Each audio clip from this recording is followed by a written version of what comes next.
Hi friend, it's Pat Sloan here, and it is Block Wednesday. Woohoo! Favorite day of the week. I also invite those of you who only come and visit me on Block Wednesday to, I'm going to give you a little challenge. Watch my Tuesday and Thursday videos for the next few weeks. Just turn them on, listen in the background while you're doing other things. I would love to have you join me on a more regular basis. It would be super awesome if you did that. Now, before we get to the block, it is Unicorn Day. So this is Critter Quilt. Let me just shift here. This is Critter Quilt number 2 that I did with all the blocks that you sent. And that gorgeous big unicorn is one of the centerpieces. This quilt was given to an organization that helps children through some rough times where they come in to do some things with their parents and stuff. And so it's in the kind of like the waiting room lobby for the facility. And that is just so nice to know that it can be enjoyed and maybe give a little relief to a stressful time in a family, with a family. So, but the gorgeous unicorn on there is one of Elizabeth Hartman's patterns, and I'll link it in the description box below. If you have done a unicorn quilt, today is the day. Share it, share it, share it. We want to see all the unicorn quilts. Or if you have a quilt that has unicorn fabric, because there's a lot of that. Or I even did a panel at one point that had a unicorn on it. We did that kind of sew along. We all took a panel and put some border treatments on them. So that was super fun. Okay, where are we going here? Where are we going? To the game shows and soaps. Ta-da! Now, you may not have a granny that watched, or a nana or a grandma that watched game shows or soaps, but one of mine did.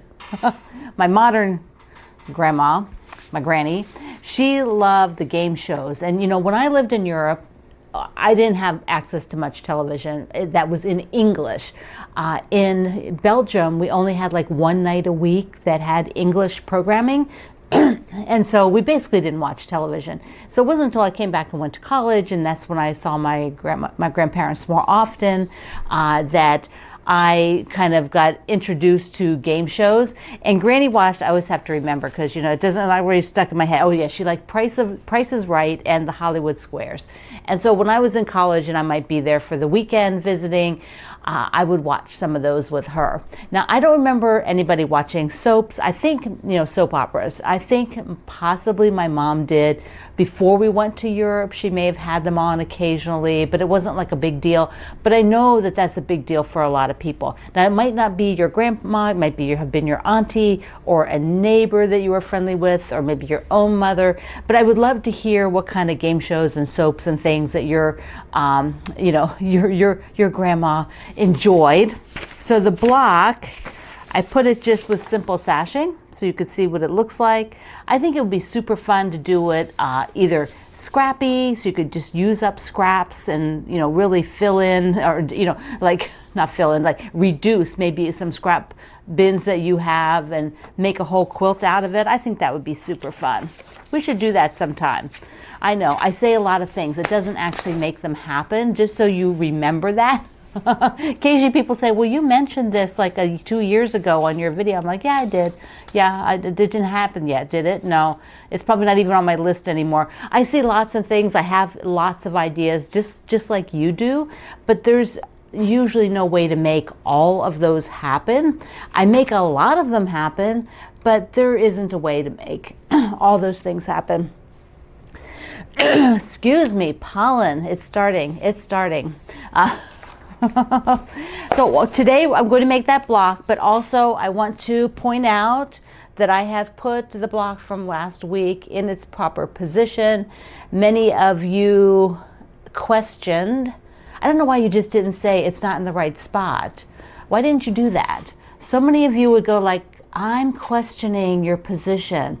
Just say, hey, the layout says it goes on the other side. You put it on the wrong side. I don't know why you're so indirect with it. It's kind of funny to me because a lot of you did that. You were like, gave me this sort of roundabout way of pointing out that I put it on the wrong side. I could just move it. It's okay. It's okay. So there it is. It's in its proper place now, according to the layout. So that means that what I am making is block 15, which goes where I was showing last week on the far end. So block 15 goes under that peach and turquoise. And I also had the ballerina pink background. So I'm not going to use the ballerina pink again. I could have used it last week. Nah, it's okay over there without it. I'll use it in the middle. I'll use it in those 16. Definitely 16 and 17, maybe both. I might use the ballerina pink background so I can pull that in for the row. Also, yeah, no yellow on this row. This is the row I'm not doing any yellow on. So I have to think, what color do I want there? Let me grab these. So give me a sec. So let's look. Let's look. Because it's interesting, as you go along, I start focusing a whole lot more than in the beginning. At the beginning, I could be a little bit willy-nilly on the colors because there wasn't anything to balance out. Now I'm looking to balance things out a bit more. So I think for the white, where it shows white, I'm going to use that. And then I want to use dark purple here. And I had pulled these mushrooms that I'd used in, what did I use it in? Oh, the window box one. I think that's the mushrooms. And so I'm going to use the mushrooms for there, which I can audition kind of a triangle, you know, kind of like that. All right. So that's here around this center. The background, I think I would like to do very light aqua. I could do, so that would be here. That's the background. If I did very light aqua like this one, I thought I could do this one, but what happens is I'm bringing another pattern in and I'm not sure I want that. And then these medium guys, I can do, I'm thinking of either a purple or dark teal. So, I mean, those are wide range. If I did dark teal, I need something, see, I don't think any of them will be dark enough. You know, they just, well there, see, that has a lot more pattern. Let me scroll in here. Do you see that has a lot more pattern? So it would be, you know, like against there, with this as the background. That's not bad. Otherwise, I was thinking the lighter purple. So this would be in the center, but then I'm thinking, well, if I did purple out here, is this actually enough? You know, it'll be near it. And I think so. So I think I'm actually going to go with the purple because I don't have the only other piece that has like a bunch of that purple in it is the attic window there. See that guy? See that guy there, the attic window? He has the mushroom. And so like it'll be way over here. So I think that's it. And these are, remember I have the more blue tones that I'm going to use for the sashing, which I'm going to cut and put a bunch of them up there to show you what that looks like. But I think this is it. I think the purples will be good, and then use this light for the background. Okay, let me cut them. Okay, I thought, what if I just get something a bit darker so that it really gives the definition here? So there we go. There we go. That's a lot darker. Definitely will not blend at all into these two. So I'm going to go with that one. Here it is before it's sewn. And I think sometimes people get visually a little like sort of twisted because this shape that you're looking at goes like into the corner. So I want to show you it's split out so that you can see these are the units that you're making. So you're doing like basically like a flying geese here, 4 of them. And then these are just 4 corners with the dark pointed in. But when you bring them together like this, then the visual of those triangles create this secondary image, like here, you know, and up here, that isn't seen when it's split apart. So you might take a picture, just be sure you have it laid out right, you know, double, triple, quadruple check, and then sew it up. I really like how this turned out. Changing this dark to a darker purple so that it really gave a pop, makes me much happier than something that was just kind of a little bit blendy. So this will go down. I'll put this down there in 1 second. I also got another block done for lemon chiffon. There, I think it goes like that or like that. There is some, this is like either direction, these guys, so they don't really matter on that particular fabric. So I think I have like 4 more, maybe 4 more to do, and then I'll have that top row done. So let me put this over there, and I'm going to get the other camera so that we can look at what I've already done with the setting things. This looks great. I really love that purple. So I've got purple, purple, purple. So that gives the color, and we still have 2 more rows. So there's still some opportunity if I feel a need to do another one, which I probably will based on, you know, fabric balancing.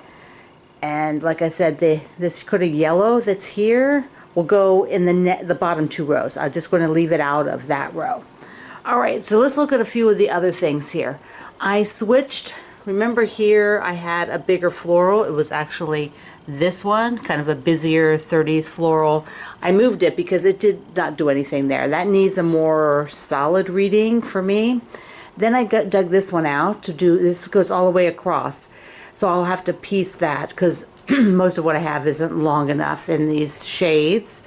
Now I've also decided I don't like the scrappy part here, and probably all the checkerboards, whether they'll all be the same. Like, look at the pattern. There's multiple checkerboards. This is the page 2. This is the bottom half. And there's multiple checkerboards. And there's also checkerboards on the first part.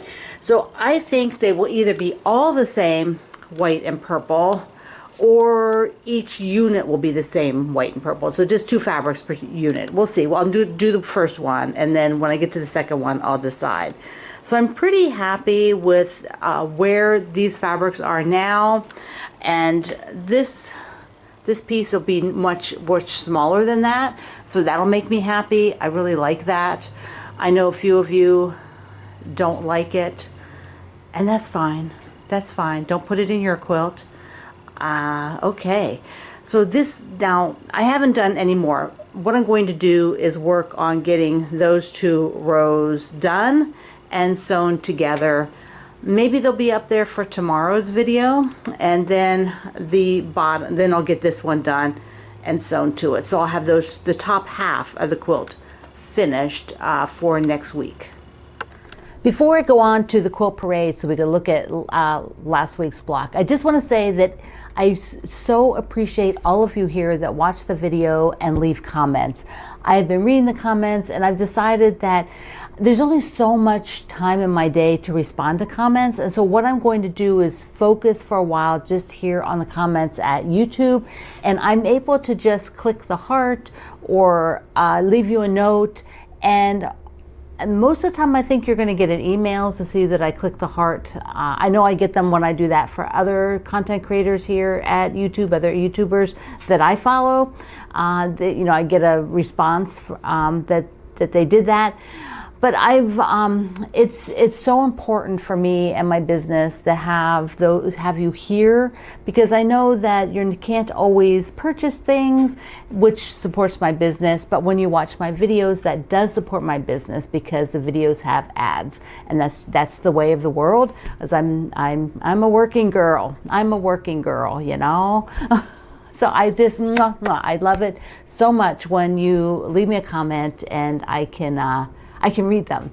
All right, the salt and pepper shakers were last week's, and if people shared them, I have a few of the pictures where they shared them with their block, but sometimes it was just they told a story along with their block, or over on the fireside chat, people shared just the shakers, which is so cute. There was quite a few of those shared, so I hope you go and enjoy those things. All right, let's see some of those really cute blocks from last week. The first block is from Barbara. I love the rainbow, the sweepy rainbow and the little dragonflies. So cute. So Beverly's is got some of the salt and pepper shakers, and she said these are ones that they generally use for Christmas. They're fancy crystal salt and pepper shakers. Aren't they beautiful? And your block is gorgeous as well. Okay, here is Brenda's quilts, all the blocks together. She's got a little family portrait going on. Ooh, I love the way you did your section on the second row on the right. Ooh, that looks so good. Carolyn's, her grandma had penguin shakers. Oh, so sweet, so sweet. Love your block. Daphne said that her grandma had a shaker collection. She has salt and pepper shaker collection. Say that 15 times fast. Look at her block. It's super scrappy and it's adorable. Look how adorable that is. Debbie said that her grandma raised chickens and people always gave her chicken salt and pepper shakers. I'm just going to say shakers from now on. Look at the chicken fabric. Super, super cute. Let's see, we've got D's, and there we go. Owls. She says her favorite things are owls. Look at the owl teapot. Oh my gosh. And the shakers. And your block is gorgeous. Gorgeous, gorgeous. Let's see, we've got Frankie's really pretty block. She used just 2 fabrics, and I love that background. I had that fabric. I used it in some things. Ivy's, oh, so pretty. Now she did 4 fabrics. So she's got that yellow stripe, which is kind of a lower contrast, so it looks so pretty. Janice is popping with her fabrics here. Look at them. Such a cool fabric. Love it. Jennifer's got a family portrait for us, all of them together. The kind of looks like the beach, like we're at the Caribbean. Joan said that nobody used shakers in her family. I think the story was like people just, all their food was seasoned while it was cooking, so they never had the habit of putting salt and pepper shakers out. Love your block. There's Michelle's beautiful blue gingham. I love the gingham. Look at that gingham. Isn't that cool? And all your stripes are going the same way. I'm observing that and giving you a high five. Mildred's, she was very proud to be caught up and shared all of 3 blocks together. Yoo-hoo! It's awesome to be caught up. They look fantastic. Ruth's grandmother did have a collection of salt, what did she call them? Like salt bowls, and these little bowls here in the bottom. Isn't that cool? I have used those in restaurants where they brought out like specialty salts for us to try. Very cool. Sandra's awesome block with, look at the novelty print through the one section. That's such a great way to use that. And it's got little quilts on everything. Red and white, gotta love it. Sandra said that her family had check glass set of shakers. Her mom had them. They were probably her grandma's before that. Loving the big yellow rose floral. That is beautiful with the black polka dots, black and white polka dots. And then here are the shakers. There they are. Aren't they beautiful? Oh my gosh, so gorgeous. And I can't tell if they're gold color because of the wood is, honey kind of colored behind it. So Stephanie said she had to share all her blocks together. Look at them. They are looking fantastic. Way to go. Susan said that her grandma had a salt cellar with a little spoon. And there it is up in the corner. Isn't that cool? Those are so cool. Loving all these things. Suzanne, my friend who helps us out and is one of our ambassadors, she went with red. And again, she has some little chicken fabrics. Oh my gosh, look at the 2 corners, corner squares. Teresa said her grandma had fancy crystal shakers. They were only used for very special things, which I think a lot of families had those. So that's cool memories. And I got a couple of actual shakers that people shared over in the fireside chat. These were some of the ones Alice shared. So you got to go to the fireside chat and you can see more of them. Here were Kathleen's. She said at one point they had a lot of salt and pepper shakers in their collection. But look at them. Look how stinking cute they are. The little chicks and the eggs. And then Martha shared some of her collection, which there are more on the fireside chat. And then other people shared some of theirs as well. So if you're interested, go check it out. There's a Mickey and Minnie up on the top right. Super cute, super cute. And then my block here at the end. Thank you, everybody, for sharing. Thank you, everybody who shared your blocks. Again, appreciate that so much. Everybody enjoys it tremendously. So this week, here we go. I can't wait to hear your favorite, or your grandma's or your mom's or your auntie's favorite game shows and soap operas. I don't know much about soap operas, but game shows for sure I know a little bit more about. So I can't wait to see what you come up with and what you share. So I love you. Mwah. Thank you for being here in the Sloan Zone. I will see you online.